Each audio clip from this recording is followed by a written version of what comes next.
Hi class, my name is Gina and I'm going to be going over Picasso and Cubism in this video. So what we learned this week exactly is one of Picasso's famous paintings for Gertrude Stein. He's one of the names that everybody recognizes. He's a very famous artist, and he has one specific painting of Gertrude Stein. It is from the earliest 20th century, specifically 1906. Stein was a poet and a writer and asked Picasso to paint her portrait, and she actually met with him 90 times about it. The amazing part of the painting was Stein was not in front of Picasso when he painted her face. The idea that the portrait will live on will make the painting start to look like her. Picasso changes the function of the portrait by making an ancient archaic figure. We noticed that in the videos that we've learned. It is a portrait of her presence. He follows the art of ones before that shifts the weight to the bottom of the picture, so you could tell that all the weight in the photo is actually on the bottom of her portrait. Mask-like meaning means it looks flat and her eyes are not the right function. One eye is bigger than the other. Stein said the portrait really represented her, even if it did not look exactly like her.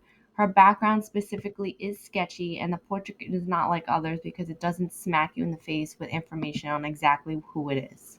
About Les Demoiselles d'Avignon, that's another one of Picasso's paintings. The painting is made in Paris. It is Young Ladies of d'Avignon. It is pictured in Barcelona and made a point of prostitution. It brings back paintings before him from the Renaissance. It's got similarities. The two elements that have been removed from this painting are linear perspective and chiaroscuro. The original sketches of this painting had a male included, specifically a sailor and a medical student. Picasso took them out in the final product. The reason is to engage us and not the men in the photo.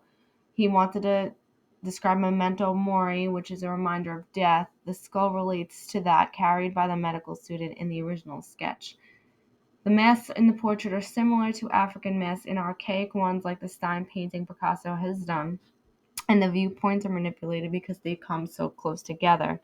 There is no room around or behind.